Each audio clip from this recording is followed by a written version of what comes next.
Hello everyone, मैं doctor Anuj Kumar, assistant professor in mathematics department. Students, हमने last की video में एफ टेस्ट को डिस्कस किया था, जिसको हम वेरिएंस रेशियो टेस्ट भी कहते हैं या स्ने-डेकर एफ डिस्ट्रीब्यूशन भी कहते हैं, स्ने-डेकर वेरिएंस रेशियो टेस्ट भी कहते हैं। उसमें हमने जो प्रॉब्लम सॉल्व की थी एफ टेस्ट से, टाइप 1 की प्रॉब्लम सॉल्व की थी, जिनमें केवल एफ टेस्ट अप्लाई होता है। आज के लेक्चर में हम एफ टेस्ट की वो प्रॉब्लम सॉल्व करेंगे जिसमें एफ टेस्ट के साथ साथ में टी टेस्ट, जो आपने सेकंड वाला टी टेस्ट पढ़ा है, उसको भी यूज़ करते हैं हम, है ना। टाइप 2 की जो प्रॉब्लम्स है वो सॉल्व करेंगे। लेकिन इस वीडियो को देखने से पहले, इस लेक्चर को देखने से पहले, आपको जो मैंने टी टेस्ट बताया था सेकंड टाइप का फॉर द 2 इंडिपेंडेंट सैम्पल, वो आपको सभी रूल्स पता होने चाहिए उसके भी, क्योंकि उसका भी यूज होना है। और जो मैंने लास्ट वीडियो में एफ टेस्ट बताया था, एफ टेस्ट का वर्किंग रूल बताया था, वो भी आपको सब पता होना चाहिए, तभी आपको ये वीडियो समझ में आएगी, क्योंकि उन दोनों का यूज है इसमें। एफ टेस्ट का जो मैंने आपको लास्ट वीडियो में बताया था, उससे पहले मैंने टी टेस्ट को बताया था सेकंड टाइप का, तो उनको देख करके आप इस वीडियो को देखें, तभी समझ में ये आने वाला है, अदरवाइज़ आपको इसमें प्रॉब्लम होगी समझने में। टाइप 1 के जो क्वेश्चन हमने सॉल्व किए थे वो क्या थे, है ना। टाइप 1 में हमने जो क्वेश्चन सॉल्व किए थे वो थे जिसमें केवल एफ टेस्ट लगा था, है ना। To test the sample have draw from normal population with same variance, है ना। क्योंकि आप जानते हैं कि हम यहाँ पर for the equal population variance के लिए एफ टेस्ट को अप्लाई करते हैं। तो यदि क्वेश्चन में हमें कहा जाता है कि जो सैम्पल्स हमारे 2 सैम्पल्स जो हमें दिए होंगे कि वो उन नॉर्मल पॉपुलेशन से है जिनका वेरिएंस इक्वल है, तो केवल उसमें एफ टेस्ट लगता है। लेकिन आज की जो हमारा लेक्चर है उसमें हमें ये पूछा जाएगा कि to test the samples are draw from the same normal population, तो वहाँ पर ना तो वेरिएंस की बात करेगा वो, ना मीन की बात करेगा वो। आपको बोलेगा कि क्या इन सैम्पल्स को, जो सैम्पल्स हमें गिवन होंगे, इनको लिया गया है किसी सेम नॉर्मल पॉपुलेशन से। तो सेम नॉर्मल पॉपुलेशन की यहाँ पर बात आ गई। सेम नॉर्मल पॉपुलेशन का मतलब कि जो नॉर्मल पॉपुलेशंस है उनके वेरिएंस भी इक्वल होने चाहिए, और जो नॉर्मल पॉपुलेशंस होंगी हमारी जहाँ से सैंपल उठाए गए हैं उनके मीन भी इक्वल होने चाहिए, है ना। और अगर हम वेरिएंस की इक्वलिटी की बात करते हैं तो आपने पढ़ा है उसके लिए एफ टेस्ट, है ना। हम टेस्ट करने के लिए कि पॉपुलेशन वेरिएंस इक्वल है, उसके लिए हम एफ टेस्ट लगाते हैं। और अगर मीन की बात करें, फॉर इक्वल मीन के लिए, है ना, फॉर द 2 पॉपुलेशंस, हम लगाते हैं टी टेस्ट, ठीक है। तो ये जो टाइप 2 के क्वेश्चंस है इसमें दोनों टेस्ट यूज होते हैं, F test for the equal variance और T test for the equal mean. और यदि दोनों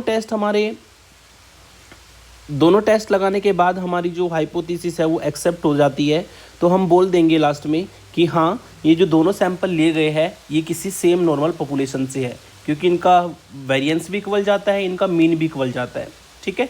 तो इक्वल वेरिएंस के लिए एफ टेस्ट और इक्वल मीन के लिए टी टेस्ट, जो कि सेकंड टाइप का टी टेस्ट था। तो ये टाइप 2 की जो प्रॉब्लम्स है वो डिस्कस करते हैं आज की इस वीडियो में। टाइप 1 के हम 4-5 एग्जाम्पल ऑलरेडी आपको बता चुके हैं। अब टाइप 2 के क्वेश्चन डिस्कस करने से पहले मैं थोड़ा सा रिकॉल कराता हूँ आपको एफ टेस्ट के बारे में, जो मैंने आपको लास्ट वीडियो में वर्किंग रूल बताया था। एफ टेस्ट में हम क्या करते हैं कि 2 सैंपल्स हमारे माने जाते हैं उसमें, है ना, वर्किंग रूल में।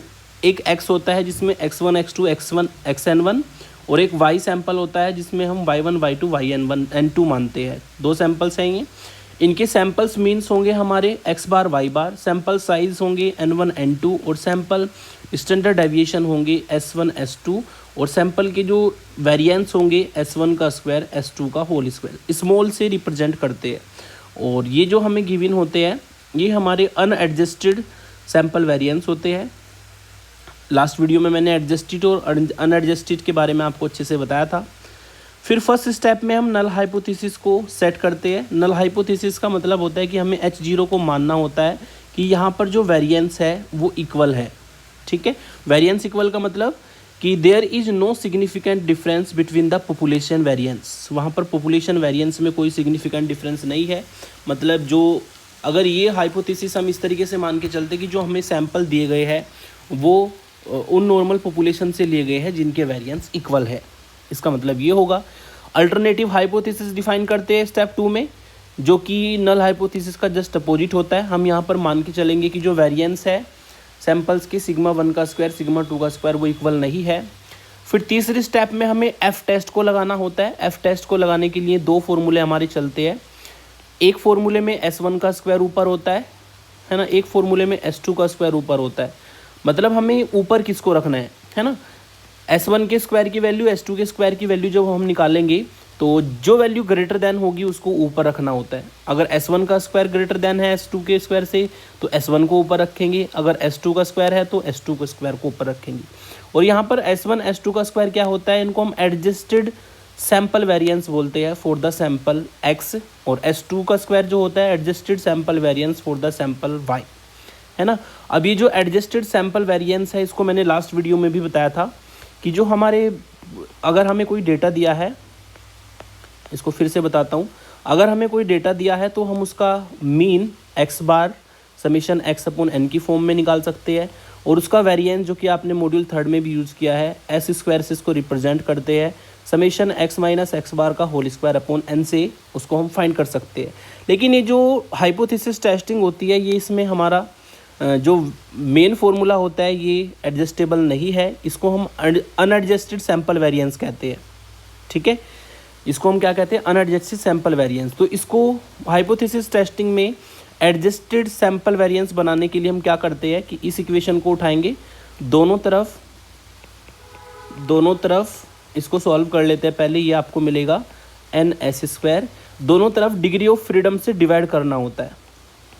ठीक है, दोनों तरफ डिग्री ऑफ फ्रीडम से डिवाइड करेंगे तो एक नया वेरिएंस बन करके आएगा सैंपल का, और ये जो हमने वेरिएंस डिफाइन किया है ये हमारा होता है एडजस्टेड सैंपल वेरिएंस।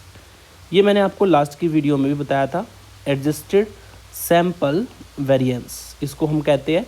इसके दो फॉर्मूले होते हैं, एक तो होता है ये वाला, ठीक है, और एक होता है S स्क्वायर इक्वल टू ये वाला। ठीक है, अगर आपको टेबुलर फॉर्म में डेटा दिया है तो हमें ये फॉर्मूला यूज़ करना होता है। अगर हमें डायरेक्ट SD दिया है, स्टैंडर्ड डेविएशन या वेरिएंस दिया है, तो आपको ये फॉर्मूला यूज़ करना होता है। तो वहाँ पर भी हम F टेस्ट में इस एडजस्टेड सैंपल वेरिएंस को उन दो फॉर्मूलों से ही निकालते हैं।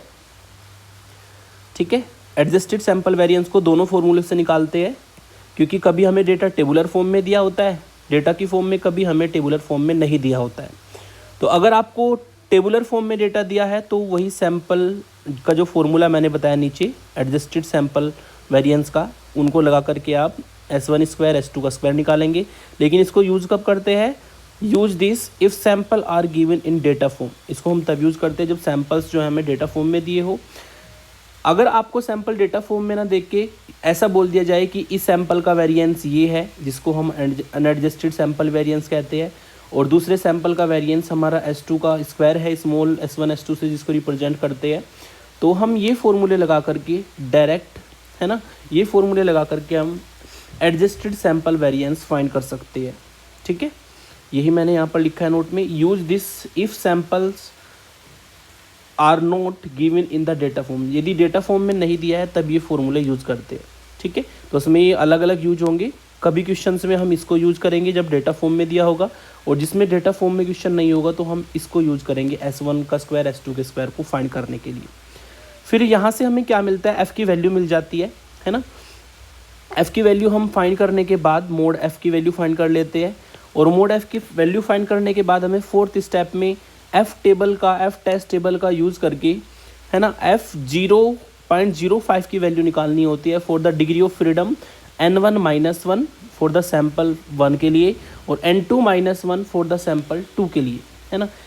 इन डिग्री ऑफ फ्रीडम पर हमें F की वैल्यू को फाइंड करना होता है, और उससे हमें फिर अपनी जो वैल्यू हमने फाइंड की है उसकी कंपैरिजन करनी है।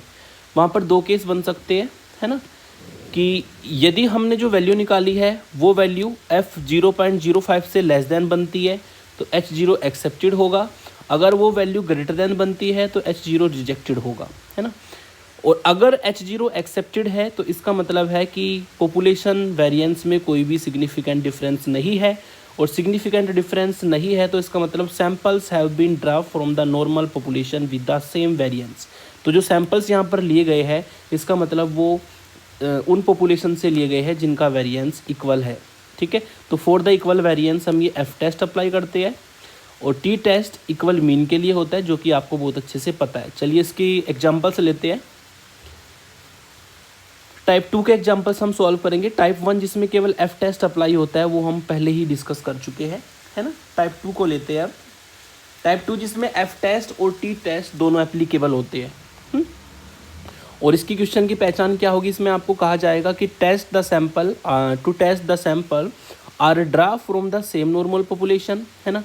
यदि आपको ये टेस्ट करना हो कि जो हमारे सैंपल्स है वो सेम नॉर्मल पॉपुलेशन से लिए गए हैं, तब इसको हमें अप्लाई करना होता है। मतलब हमें एफ टेस्ट पहले लगाना है और टी टेस्ट को हमें बाद में लगाना है।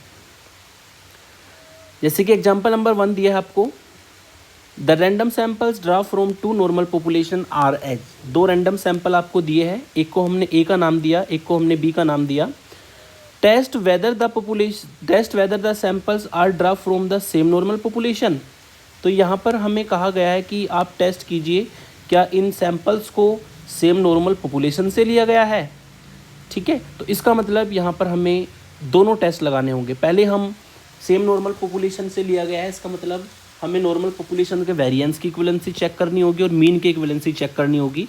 अगर दोनों इक्वल आते हैं तो इसका मतलब वो हमारा सेम नॉर्मल पॉपुलेशन से लिए गए हैं दोनों के दोनों सैंपल्स, ठीक है। तो पहले डिस्कस करते हैं इसमें एफ टेस्ट जो कि जिसमें हम वेरिएंस की इक्विवेलेंसी चेक करेंगे, है ना। एफ टेस्ट, यहाँ पे स्पेस नहीं है तो मैं यहाँ पर लिख देता हूँ। पहले हम लगाएंगे एफ टेस्ट, ठीक है, फॉर इक्वल वेरिएंस। ये एफ टेस्ट कैसे लगता है आपका, फॉर इक्वल वेरिएंस को चेक करने के लिए हम इसको लगाते हैं। स्पेस नहीं है तो मैंने यहाँ पर लिखा, आप सबसे ऊपर लिख सकते हैं इसको। तो उसके लिए हमने हाइपोथेसिस सेट की H0 हाइपोथेसिस हमारी क्या होती है, H0 हाइपोथेसिस को H0 से डिनोट करते हैं। और हमने यहाँ पर मान लिया कि जो फर्स्ट नॉर्मल पॉपुलेशन है उसका वेरिएंस और दूसरा नॉर्मल पॉपुलेशन है उसका वेरिएंस इक्वल है। मतलब जो वेरिएंस है उनमें कोई भी सिग्निफिकेंट डिफरेंस नहीं है और सैंपल जो है यहाँ पर हमारे उन पॉपुलेशन से लिए गए हैं जिनके वेरिएंस इक्वल है, ठीक है। तो ये हमारी नल हाइपोथेसिस हमने सेट की। सेकंड नंबर पे हम अल्टरनेटिव हाइपोथेसिस को सेट करते हैं जिसमें हम H1 नाम रखते हैं उसका और कहते हैं कि नहीं, ये दोनों वेरिएंस इक्वल नहीं है। मतलब ये जस्ट अपोजिट होती है नल हाइपोथेसिस की। ये दो हाइपोथेसिस, 2 स्टेप तो आपको हर क्वेश्चन में सेम तरीके से ही अप्लाई करनी है। तो ये दोनों अप्लाई करने के बाद तीसरे स्टेप पर जाते हैं एफ टेस्ट को लगाने के लिए हमें यहाँ पर जो डेटा दिया है वो ए और बी के लिए दिया है। तो ए और बी डेटा से हमें पहले कुछ वैल्यूज़ निकालनी होगी और वो वैल्यूज़ क्या होंगी जो नीचे मैंने लिखी है। एक्स बार हमें चाहिए, वाई बार हमें चाहिए, S1 का होल स्क्वायर हमें चाहिए, S2 का होल स्क्वायर हमें चाहिए। ये सारी वैल्यूज़ निकालने के लिए हमें कुछ कैलकुलेशंस करनी होगी। जो हमें फर्स्ट वाला डेटा दिया है मैं मान लेता हूँ कि उसमें हमारा जो डेटा है वो एक्स से रिप्रेजेंट होता है ना। अगर ये x से रिप्रेजेंट होता है तो समेशन x की वैल्यू हम फाइंड कर सकते हैं। मतलब इन सबको कैलकुलेटर से ऐड कर सकते हैं। कैलकुलेटर से ऐड करेंगे तो 173 इसकी वैल्यू मिलेगी। टोटल ऑब्जर्वेशन यहाँ पर जो गिवन है 33628, 8 आपको N1 की वैल्यू मतलब सैंपल साइज़ दिया है। जो फर्स्ट वाला सैंपल है इसका साइज़ है 8। तो यानी कि हम यहाँ पर x बार निकाल सकते हैं 173 डिवाइड बाई 8। और अगर 8 से 173 को डिवाइड करें तो डिवाइड करने पर आपको मिलेगा 21.625। ये वैल्यू हमें यहाँ पर मिलेगी अगर हम डिवाइड करते हैं तो, ठीक है। फिर हमें x बार तो मिल गया, अब हमें x माइनस एक्स बार का होल स्क्वायर निकालना है। तो इसका मतलब हमें फाइंड करना होगा x माइनस एक्स बार की वैल्यू। और अगर x माइनस एक्स बार की वैल्यू फाइंड करनी है तो x में से जो x डेटा है आपका उसमें से 21.625 आपको सब्ट्रैक्ट करना होगा। 21.265 जो हमने निकाला है x बार, ये x डेटा में से सभी वैल्यू में से सब्ट्रैक्ट करना होगा। तो उसको सब्ट्रैक्ट करते हैं। 17 में से जब 21.265 सब्ट्रैक्ट होगा तो -4.625 मिलेगा। 26 में से जब 21.265 सब्ट्रैक्ट होगा तो ये वैल्यू आपको मिलेगी। इसी तरीके से आप सभी x की वैल्यूज में से इस x बार यानी कि 21.265 को सब्ट्रैक्ट कर सकते हो। फिर हमें इनका होल स्क्वायर चाहिए, है ना। तो x माइनस एक्स बार का होल स्क्वायर की हमें ज़रूरत है, तो इनका होल स्क्वायर कर देंगे। यदि आप स्क्वायर करते हो -4.265 का तो 21.39 आएगा। होल स्क्वायर करते हो 5.735 का तो 28.89 आएगा। इस तरीके से आप सभी इन वैल्यूज़ का होल स्क्वायर कर देंगे। फाइनली आपको लास्ट में समेशन x माइनस एक्स बार के होल स्क्वायर की वैल्यू मिलेगी और ये वैल्यू हमारी सॉल्व करके आएगी 253.87। 253.87 ये वैल्यू हमारी आ जाएगी यदि हम इसको सॉल्व करते हैं। तो इन सब का आगे यूज़ करेंगे फॉर्मूलों में। सेम तरीके से जो y वाला डेटा है, दूसरे डेटा को मैं y डेटा से रिप्रेजेंट कर लेता हूँ, है ना। ये हमारा y डेटा से रिप्रेजेंट होता है। अगर ये y डेटा से रिप्रेजेंट होता है, समेशन y फाइंड कर सकते हैं। समेशन y यानी कि इन सभी वैल्यूज़ को हम ऐड कर सकते हैं। ऐड करने पर आपको 151 इसकी वैल्यू मिलेगी।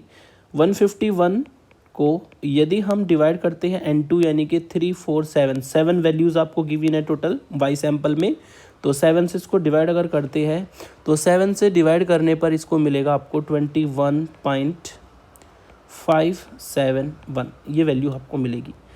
तो अब हम क्या करेंगे, y माइनस वाई बार निकालेंगे। y माइनस वाई बार का मतलब y डेटा में से इस 21.571 को सब्ट्रैक्ट करेंगे।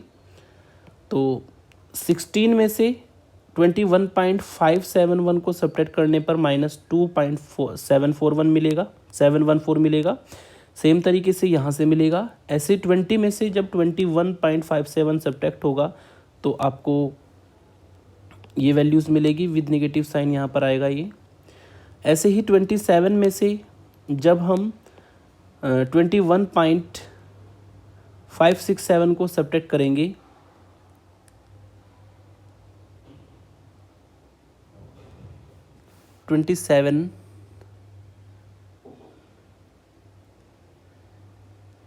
सॉरी ये कुछ एरर है इसमें, इसको मैं दोबारा रिफाइन कर लेता हूँ।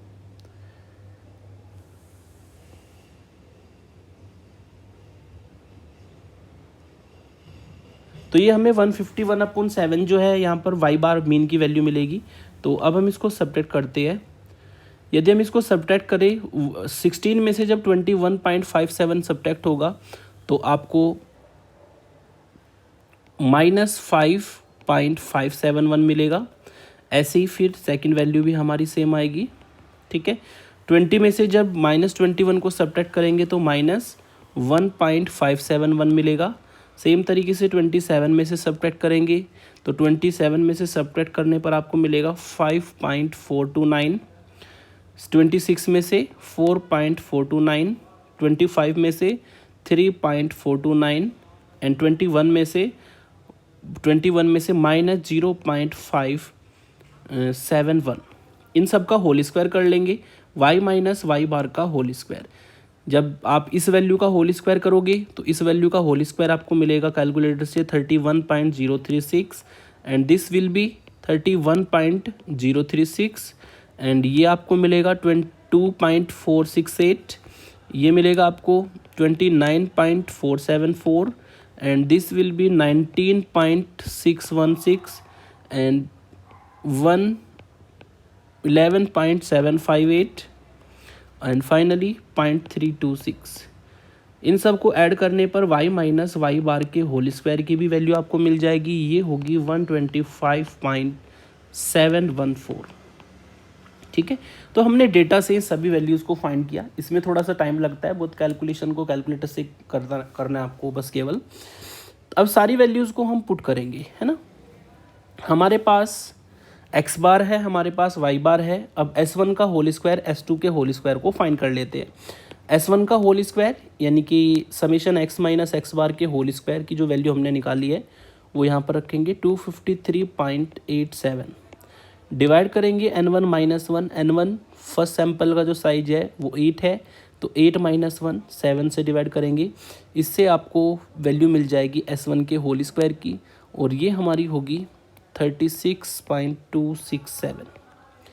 सेम तरीके से हम s2 का होल स्क्वायर फाइंड करेंगे। s2 का होल स्क्वायर का फॉर्मूला होता है समेशन y माइनस वाई का होल स्क्वायर, तो जिसकी वैल्यू हमने निकाली है ऊपर टेबल में 125,714 डिवाइड बाई N2 की वैल्यू 7 है, 7 माइनस 1 यानी कि 6। सॉल्व करके आपको मिलेगा 20.95 ये हमें मिलेगा। अब दोनों से हम रेशियो निकाल सकते हैं। ये हमारे एडजस्टेड सैम्पल वेरिएंस निकल चुके हैं। अब देख सकते हैं कि यहाँ पर कौन बड़ा है, S2 का स्क्वायर बड़ा है या S1 का स्क्वायर बड़ा है। तो यहाँ पर आपका जो है S1 का स्क्वायर बड़ी वैल्यू है, तो S1 के स्क्वायर को हम ऊपर रखेंगे और S2 के स्क्वायर को हम नीचे रखेंगे। जो बड़ी वैल्यू होगी उसको ऊपर 36.27267 डिवाइड बाई 20.95 और इसको डिवाइड करने पर जो हमारी वैल्यू आएगी, मैं कैलकुलेटर से निकाल करके देखता हूँ, 36.267 डिवाइड बाई 20.95 1.73 लगभग आपकी ये वैल्यू आएगी 1.73। ठीक है, तो f हमने फाइंड कर लिया। f अगर फाइंड हो गया तो आप मोड f भी निकाल सकते हैं। मोड f निगेटिव तो है ही नहीं, तो ये आपको पॉजिटिव ही वैल्यू मिलती है। मोड f की वैल्यू आपने फाइंड की बाय द f टेस्ट। अब अगर आपने मोड f की वैल्यू फाइंड की है तो अब हम फाइंड करेंगे टेबल से वैल्यू, है ना। टेबल से हम कैसे फाइंड करते हैं? टेबल से हमें f 0.05 की वैल्यू चाहिए और degree of freedom v1 n1 minus 1 v2 n2 minus 2 n2 minus 1 n1 जो कि फर्स्ट सैंपल का साइज है। फर्स्ट सैंपल का साइज हमारा 8 है, तो 8 minus 1 equal to 7 degree of freedom होगी फर्स्ट सैंपल के लिए। और सेकंड सैंपल का साइज 7 है, तो 7 माइनस 1 6 डिग्री ऑफ फ्रीडम होगी आपकी दूसरे सैंपल के लिए, है ना। तो अब हम टेबल में जाएंगे। एफ टेस्ट की जो टेबल है उसमें हमें एफ की वैल्यू फाइंड करनी है for the degree of freedom 7 and 6, यानी कि फर्स्ट सैंपल के लिए हमें 7 डिग्री ऑफ फ्रीडम देखनी है और दूसरे सैंपल के लिए हमें 6 डिग्री ऑफ फ्रीडम देखनी है। 7 6 टेबल में चलते हैं। 7 6 तो 7 आपका है ये फर्स्ट सैंपल के लिए, 6 आपका है ये सेकंड सैंपल के लिए।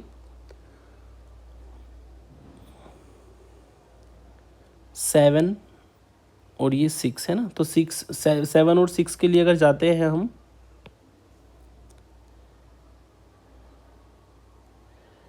सेवन वाली रो में जाने पर ये वाला एलिमेंट और 6 वाली कॉलम में आने पर ये वाला एलिमेंट, तो 3.87 ये हमें वैल्यू मिलेगी by the F test table. तो एफ टेस्ट टेबल में हमें डिग्री ऑफ फ्रीडम से वर्क करना होता है कि फर्स्ट सैंपल के लिए डिग्री ऑफ फ्रीडम 7 निकली है और सेकंड सैंपल के लिए डिग्री ऑफ फ्रीडम 6 है। तो दोनों में हमें रो वाइज कॉलम वाइज जाकर जहाँ पर इंटरसेक्टिंग पॉइंट बनता है वो वैल्यू हमें लेनी होती है। तो 3.87 वैल्यू हमारी यहाँ पर ली जाएगी। ये 5% सिग्निफिकेंस लेवल पर हम चेक करते हैं। तो देयरफॉर एफ़ की जो वैल्यू हमारी आएगी 0.05 की, वो हमने निकाली थी अभी 3.87 ये वैल्यू हमारी आएगी by the F test.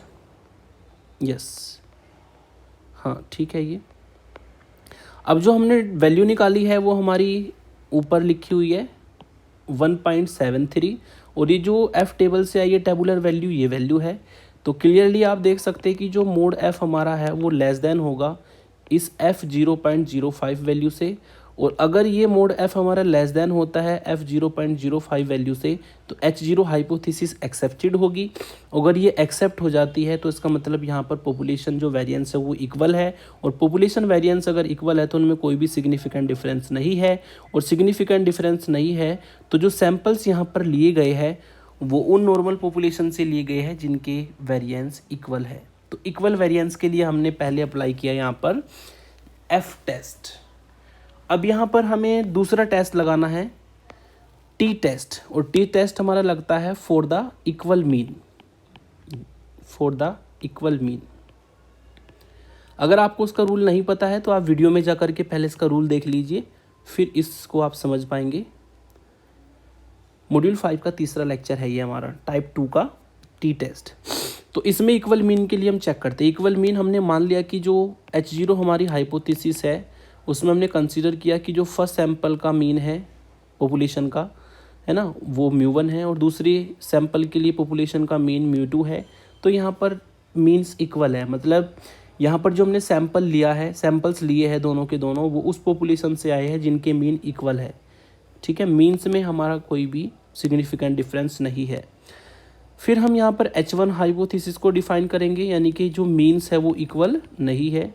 Alternative hypothesis जिसको हम कहते हैं H0 का जस्ट अपोजिट। फिर हमारे पास टी टेस्ट का फॉर्मूला होता है x bar minus Y bar upon s under root 1/n1 plus 1/n2। ये फॉर्मूला हमारा होता है। और s को निकालने के लिए भी फॉर्मूला मैंने बता रखा है आपको। s को निकालने का फॉर्मूला ये होता है n1 n2 आपके सैंपल के साइज होंगे, x बार y बार सैंपल्स के मीन होंगे। ये सभी वैल्यूज़ हमने ऊपर निकाल रखी है, ये यहाँ पर मैं लिख लेता हूँ। x बार की वैल्यू हमारी है, यहाँ से उठाएंगे 21.625 और सेम तरीके से हम y बार की वैल्यू उठाएंगे।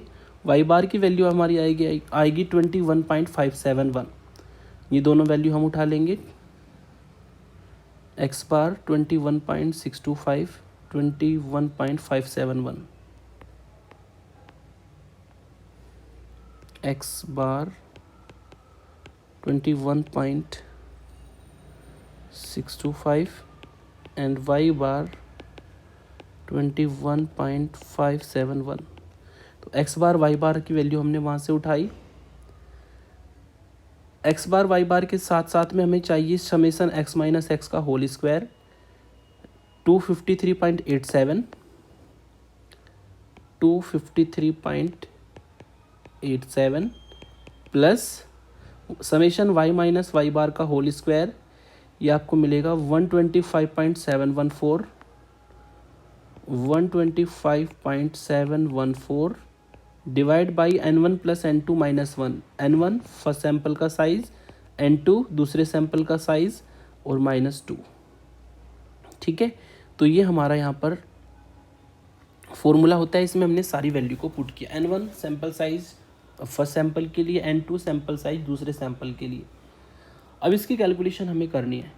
कैलकुलेशन अगर करें तो ऊपर हमें इनको ऐड करना होगा। 253.87 को ऐड करना होगा 125.714 से, है ना। तो ये आपको मिलेगा 379.584 डिवाइड बाई 15 माइनस 2 13 से इसको डिवाइड कर देंगे, है ना। तो 379.584 को डिवाइड करेंगे 13 से, जिससे आपको वैल्यू मिलेगी 29.198। लगभग ये वैल्यू आपको मिल जाएगी। ठीक है, तो ये हमारी एस के स्क्वायर की वैल्यू होगी। ठीक है, ये एस स्क्वायर की वैल्यू है, हमें वहाँ पर एस की वैल्यू चाहिए। तो एस की वैल्यू निकालने के लिए हमें इसका अंडर रूट लेना होगा। एस की वैल्यू निकालने के लिए हमें इसका अंडर रूट लेना होगा। अंडर रूट ऑफ 29.198, है ना, इसकी वैल्यू हमारी निकल जाएगी बाय द कैलकुलेटर। सारी वैल्यू पुट कर देंगे। सारी वैल्यू पुट करने पर आपको मिलेगा यहाँ पर 21.625 माइनस 21.571 डिवाइड बाई एस की वैल्यू अंडर रूट 29.198 और अंडर रूट में 1/n1, n1 जो फर्स्ट सैंपल का साइज है 8 और प्लस 1/n2 जो दूसरे सैंपल का साइज है 7। तो इस तरीके से हम कैलकुलेटर से इस टी की वैल्यू को फाइंड करेंगे, है ना। इस टी की वैल्यू को फाइंड करने के बाद हमें मोड टी निकालना है। तो पहले इस टी की वैल्यू को मैं कैलकुलेटर से निकाल लेता हूँ। 21.625 माइनस 21.571, ये वैल्यू हमें मिलेगी 0.054 डिवाइड बाई अंडर रूट लेना होगा। अंडर रूट में हमें लेना है 29.198 और ये आपको मिलेगा भाई 5.403 के आसपास, और इनटू में आपको मिलेगा अंडर रूट ऑफ ये 15/56 मिलेगा, 15 डिवाइड बाई 56 यानी कि अंडर रूट के अंदर आपको मिलेगा 0.26 एंड इसको सिंप्लीफाई कर लेते हैं। अंडर रूट 0.26 लगभग 0.509 के आसपास आएगा, 0.504 अपॉन 5.403 एंड मल्टीप्लाई बाई 0.509 है ना। इसको सिंप्लीफाई कर लेते हैं। 5.403 मल्टीप्लाई बाई 0.509, ठीक है, ये आपको 2.75 के आसपास मिलेगा। 2.75 यानी कि 0.054 को 2.75 से डिवाइड कर देंगे, 2.75 से डिवाइड करेंगे तो लगभग आपको टी की वैल्यू 0.01 के आसपास की मिलेगी, 012। ये अप्रोक्सीमेट वैल्यू मैंने निकाली है। कैलकुलेशन करते हुए थोड़ी बहुत एरर भी हो सकती है, आप अपने आप भी चेक करके देख लेना कि वैल्यू सेम ही है क्या, लगभग यही आएगी, है ना। फिर हमें टी टेस्ट टेबल में जाना है और टी 0.05 की वैल्यू निकालनी है और डिग्री ऑफ फ्रीडम आपको लेनी है n1 + n2 - 2 यानी कि 8 + 7 - 2 जो कि आपको 13 देगा। तो 13 डिग्री ऑफ फ्रीडम को लेते हुए 0.05 लेवल पर टी टेस्ट टेबल में हमें जाना होगा। T test table 13 degree of freedom को लेते हुए 0.05 लेवल पर जो हमारी वैल्यू बनेगी वो हमारी होगी 2.16, है ना। इसको हम यूज़ कर देंगे वहाँ पर 2.16। टी ऑफ 0.05 की जो वैल्यू है 2.16। क्लियरली यहाँ पर जो हमने वैल्यू निकाली है मोल टी की, और ये जो हमारे टी 0.05 की वैल्यू है ये लेस देन है, इसका मतलब यहाँ पर जो H0 हाइपोथेसिस है वो एक्सेप्टेड है, और H0 हाइपोथेसिस एक्सेप्टेड है तो उनके मीन्स में कोई भी सिग्निफिकेंट डिफरेंस नहीं है, और दोनों के दोनों जो सैंपल्स हमारे ड्रा किए गए हैं नॉर्मल पॉपुलेशन से उनका मीन इक्वल है। तो अब देखो यहाँ पर दोनों सैंपल के लिए जो पॉपुलेशन वेरिएंस है वो भी इक्वल बन गया और पॉपुलेशन मीन भी इक्वल बन गया। इसका मतलब दोनों के दोनों सैंपल एक ही पॉपुलेशन से लिए गए हैं, वही यहाँ अपने लास्ट में लिखा है। Hence from F test and T test both we can say that the two samples have been draw from the same normal population. ठीक है, दोनों सैंपल एक ही नॉर्मल पॉपुलेशन से लिए गए हैं क्योंकि इक्वल मीन की भी कंडीशन फुलफिल होती है और इक्वल वेरिएंस की भी कंडीशन फुलफिल होती है। सेकंड एग्जांपल्स लेते हैं। सेकंड एग्जांपल में हमें टेबुलर फॉर्म में नहीं दिया है, हमें यहाँ पर मीन वेरिएंस ये सब चीज़ें दी हुई है, तो इसको हम करेंगे by the F test and T test. इसमें कहा है कि the two random samples reveal the following data. ये डेटा दिया है, सैंपल्स 1 2 दिए हैं, ठीक है। साइज दिया है, फर्स्ट सैंपल के लिए साइज है 16, दूसरे सैंपल के लिए साइज n2 हो जाएगा 25। मीन दिया है फर्स्ट सैंपल के लिए यानी कि x बार की वैल्यू गिवन है 440, y बार की वैल्यू गिवन है 460। वेरिएंस दिया है सैंपल्स के लिए जो कि अनएडजस्टेड होगा यानी कि s1 का स्क्वायर s2 का स्क्वायर, स्मॉल से हम इसको डिनोट करते हैं, ये हमें गिवन है। फिर हमें यहाँ पर टेस्ट करना है, test whether the samples come from the same normal population. हमें ये चेक करना है क्या ये सैंपल्स जो लिए गए हैं सेम नॉर्मल पॉपुलेशन से है। तो ये सेम नॉर्मल पॉपुलेशन से तो तभी हो सकते हैं जब उस नॉर्मल पॉपुलेशंस के लिए हम एफ टेस्ट लगाए और वेरिएंस दोनों के इक्वल जाए, और उस सेम नॉर्मल पॉपुलेशन के लिए हम टी टेस्ट लगाए और दोनों पॉपुलेशंस के मीन इक्वल जाए। अगर दोनों कंडीशन सेटिस्फाई हो जाती है तो हम लास्ट में कहेंगे कि हाँ ये सैंपल सेम नॉर्मल पॉपुलेशन से आए हैं। तो पहले एफ टेस्ट लगेगा for the equal variance. Equal variance के लिए नल हाइपोथेसिस को सेट करेंगे H0। हमने मान लिया कि जो फर्स्ट पॉपुलेशन के लिए वेरिएंस है और दूसरी पॉपुलेशन के लिए वेरिएंस है वो इक्वल है। मतलब जो दोनों सैंपल्स है वो उन नॉर्मल पॉपुलेशन से लिए गए हैं जिनका वेरिएंस इक्वल है। इसके लिए अल्टरनेट हाइपोथेसिस सेट की H1 की जो पहला वेरिएंस है पॉपुलेशन का और जो दूसरा वेरिएंस है दूसरी पॉपुलेशन का वो इक्वल नहीं है।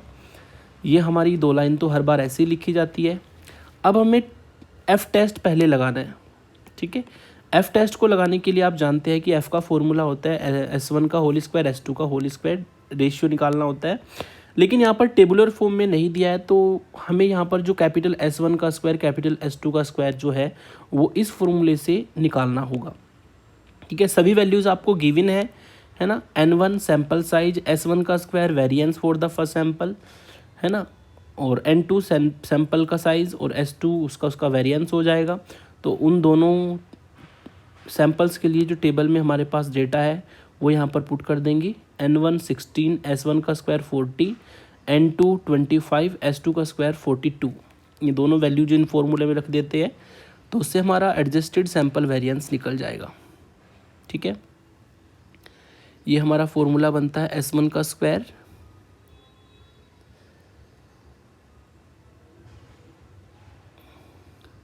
यानी कि 16 × 40 डिवाइड बाई 15, है ना, ये हमारी वैल्यू उसकी होगी। और ऐसे ही जो दूसरा सैंपल है आपका उसके लिए हमारा हो जाएगा 25 × 42 अपॉन 24, ठीक है, क्योंकि सैंपल साइज आपको 16 और 25 दिए थे तो ये वैल्यूज़ हमें मिलेगी, ठीक है। S1 का होल स्क्वायर निकल जाएगा, S2 का होल स्क्वायर निकलेगा। अब यहाँ पर आप अगर सॉल्व करते हैं तो सॉल्व करके आपको जो S2 का होल स्क्वायर है ये वैल्यू बड़ी मिलेगी। अगर ये वैल्यू बड़ी मिलेगी तो आप S2 का होल स्क्वायर को ऊपर रख के S1 के होल स्क्वायर से डिवाइड कर सकते हैं। डिवाइड करने पर S2 का जो होल स्क्वायर है उसकी वैल्यू हमारे पास है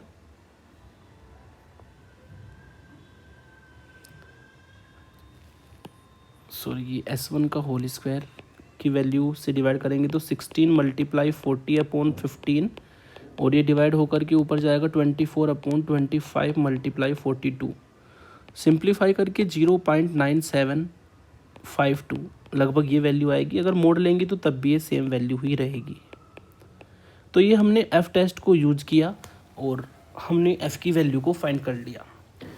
अब हमें एफ टेबल में जाना है फोर्थ स्टेप लगाने के लिए और हमें वैल्यू चाहिए एफ 0.05 की at the degree of freedom N1 - 1 N2 - 1। N1 जो फर्स्ट सैंपल का साइज है जो कि 16 है तो 16 - 1 यानी कि 15 डिग्री ऑफ फ्रीडम। N2 जो कि दूसरे सैंपल का साइज है 25 - 1 यानी कि 24, ठीक है, यस। तो अब हमें एफ़ की वो वैल्यू चाहिए, ठीक है, जो 15 डिग्री ऑफ फ्रीडम और 25 डिग्री ऑफ फ्रीडम के लिए है, ठीक है। एफ की वो वैल्यू जो 15 डिग्री ऑफ फ्रीडम और 25 डिग्री ऑफ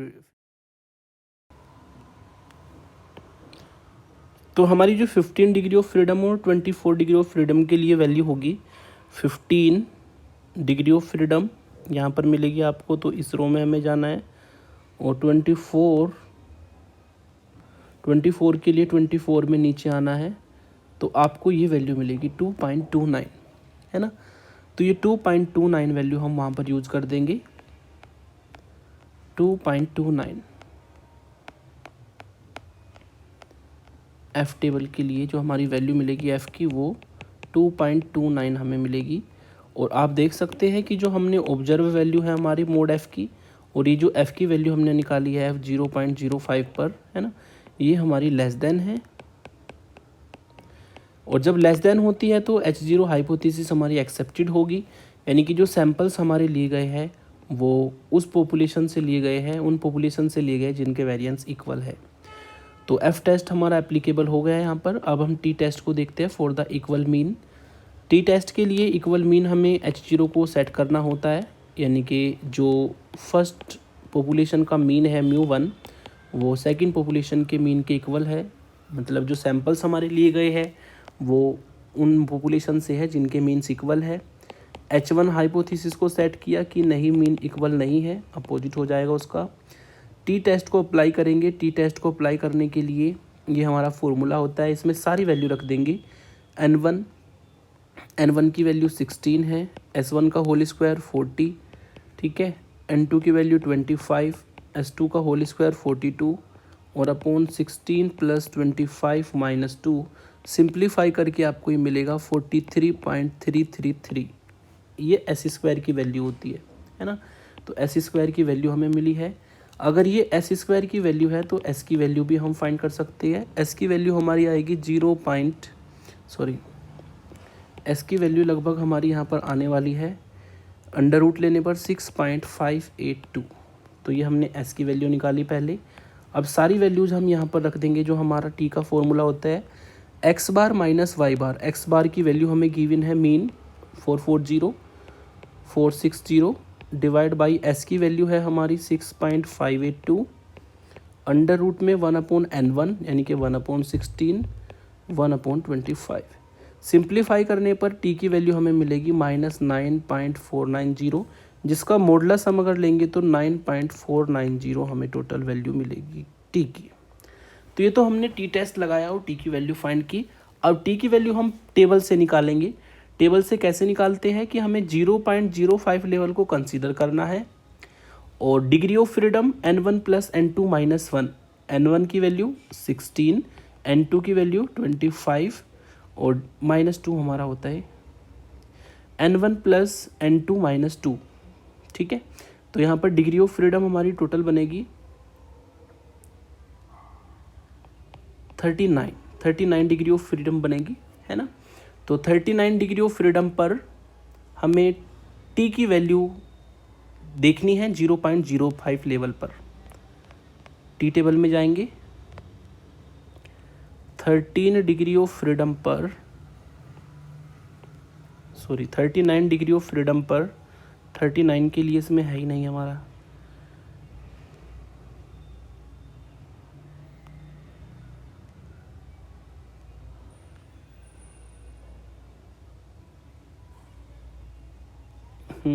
चलो ठीक है, 39 की वैल्यू चाहिए हमें। तो 30 से ये इन्फिनिटी तक की वैल्यू दी है, तो हम लगभग 0.05 लेवल पर ये वैल्यू कंसीडर कर लेंगे 2.04। तो ये हमें वैल्यू मिल जाएगी 2.04 for the T test table.